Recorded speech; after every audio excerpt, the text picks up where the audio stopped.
je rentrais des cours et on m'a dit, il y a une fille qui s'est fait violer.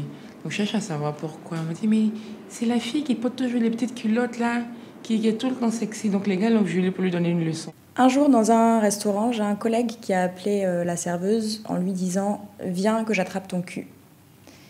Et ça, c'est des trucs qu'on entend très souvent dans la rue ou au quotidien, quoi. Et du coup, j'ai eu envie de savoir ce que les femmes ressentent quand elles sont face à ce genre de comportement.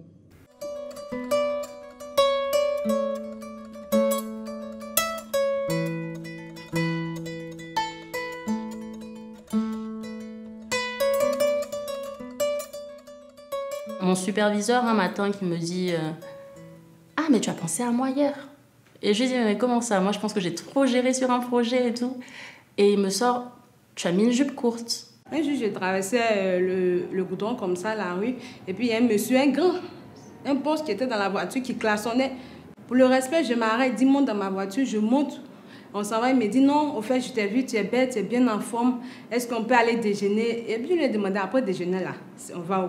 Il dit non, après déjeuner là, on peut aller se reposer. Je lui ai demandé de reposer à sa veille du corps. Je dis non, je vais voir en toi. J'ai un collègue qui me dira par exemple, ah mais toi, t'es tellement fine, mais si on fait quelque chose, je vais me blesser.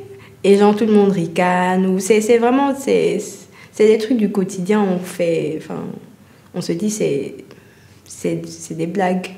Mais après, quand on réfléchit un peu plus, on se dit, bon, c'est pas très acceptable dans un environnement de travail. En tant que stagiaire, au début, je me suis renseignée un peu sur la société, tout ça. Et j'ai une amie qui me disait comme ça que pour être embauchée dans cette entreprise-là, soit tu as le bras long, soit tu as de belles jambes. Bon, moi, c'est mon patron. Je me dis peut-être qu'il cherche à me connaître un peu plus, mais c'était très familier quoi, comme question. Donc comme moi, j'avais ni les bras longs, ni de belles jambes, j'ai fait au moins 3 à 4 ans de stage avant d'être embauchée.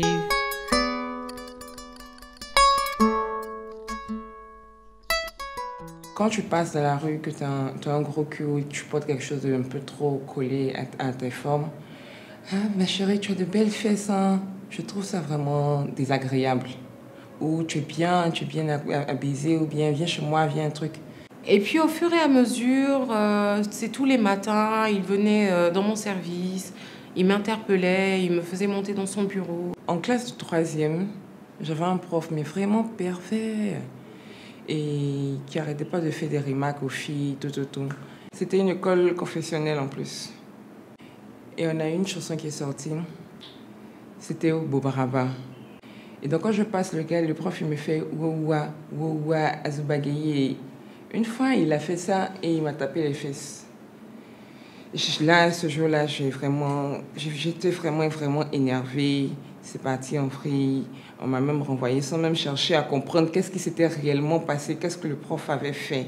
Je me rappelle en fait que le gars m'avait déjà fait plusieurs remarques parce que je m'habillais pas assez sexy à son goût. C'est aussi le même gars à qui ça a mis énormément de temps avant d'arrêter de me faire des avances. Même pas de temps en fait, il a fallu que je revienne avec mon copain plusieurs fois pour qu'il comprenne que non. Parce que là en fait j'appartiens à quelqu'un donc on peut arrêter les avances. Rien n'a changé depuis que je suis enceinte.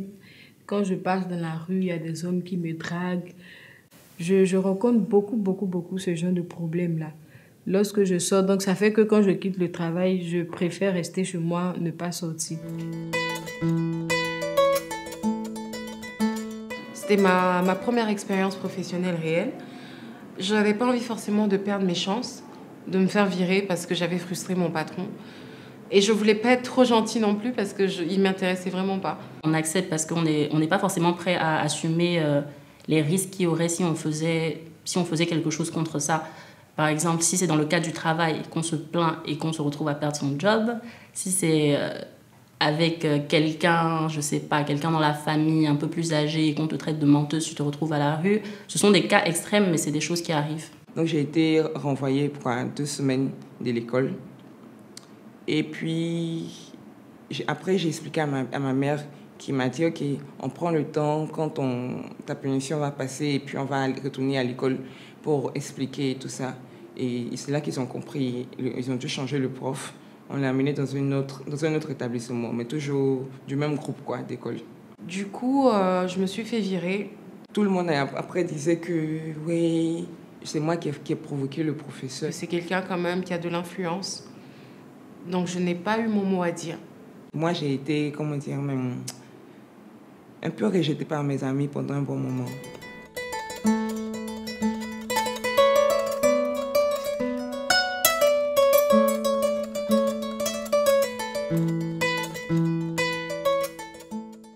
Ici, c'est un peu dans la culture d'accepter, de trouver ça normal.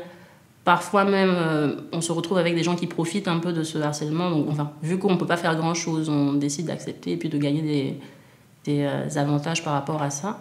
Je pense que c'est plus mal vu de ne pas en rigoler ou bien ça crée plus de frustration ou de gêne si je réagis mal. J'ai mes tantes qui sont allées le voir pour essayer de comprendre pourquoi je me suis fait virer comme ça du jour au lendemain. Et il leur a expliqué que je suis le genre de fille qui est très aguicheuse au boulot, qui demande de l'argent à tout le monde, qui flirte avec tout le monde au bureau. Quand je vais au travail, je m'habille de manière très classique, c'est-à-dire une chemise, un tailleur, les jupes au-dessous du genou. Rien de provocateur, rien de sexy, même le maquillage, je m'interdis le maquillage parce que justement, je ne veux pas attirer l'attention sur moi. Je ne veux pas que mes collègues commencent à me regarder en disant « Ah, cette fille, en fait, elle est mignonne, en fait, elle nous plaît. » Tu vas dans une entreprise, tu ne vas pas au marché ou en boîte de nuit.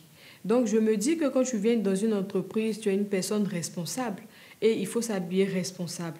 Donc, tu es à la base de ton agression. Ou bien, si on joue avec tes fesses ou on te drague à tout bout de champ, tu es responsable de cela. Dès qu'ils te voient bien un peu relax et tout, que tu es attirant, tu es sexy. Attends, il fait très chaud en Afrique, hein? Mais je ne comprends pas pourquoi en Côte d'Ivoire, c'est quand tu t'habilles net, là, on dit que tu les séduis. C'est pas que toi-même, tu es mal élevé, que tu trouves que les femmes te séduisent. Parce qu'un homme qui est bien élevé, bien éduqué, ne peut pas accepter qu'une femme est comme ça, net, là, excusez-moi de terme, mais il est bandé ou bien il est cité. Non. Je pense que c'est plus aux gens de se contrôler qu'à moi de voir tous les détails pour ne pas me faire agresser.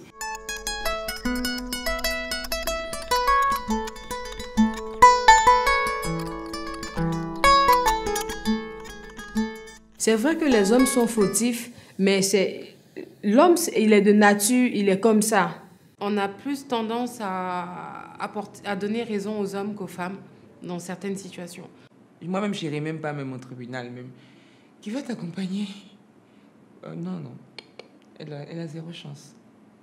Moi, je pense que les hommes d'aujourd'hui, elles sont les chansons qui sont sorties qui permettent à ces hommes-là de se livrer à eux-mêmes. La mère peut éduquer un enfant. Mais quand l'enfant grandit, l'enfant aussi prend l'éducation de son milieu qu'il vit. Par exemple, la chanson qui sort, Coller la petite, là, a poussé les jeunes de maintenant à insulter la femme. Mon misogyne, c'est un peu trop fort. C'est parce que je me dis que pour lui, c'est normal, au fait. De l'éducation qu'il a reçue, c'est quelque chose de normal. On est tenu par le respect de la famille, des aînés. Elles n'ont qu'à se défendre. Elles n'ont qu'à se respecter, se défendre. Un homme n'a pas le droit de venir limer sur tes fesses comme ça parce qu'il faut limer. Non. Tu peux dire non, hein. Tu peux dire que, voilà, drague-moi normalement. Ou bien quand tu m'offres ton poulet, je ne suis pas obligée de manger. Ou bien quand tu m'offres ton poulet, je ne suis pas obligée de coucher avec toi. Je ne suis pas redevable de quelque chose. Je ne t'ai rien demandé, en fait. C'est toi qui es venu juste m'étonner. Ma chérie, tu es libre. Donc, il faut te libérer. Il faut parler. Mais aujourd'hui, la tradition fait que nos soeurs d'aujourd'hui sont renfermées, elles sont dans le foyer. Même si elles vivent la misère, elles disent c'est mon mari. C'est pas comme ça. Pour le moment, c'est le seul moyen que je trouve d'en parler. Juste ça, pour qu'ils voient en fait comment est-ce qu'on peut se sentir. Mais après, si on peut... Je vais te dire une connerie, si on peut les tuer.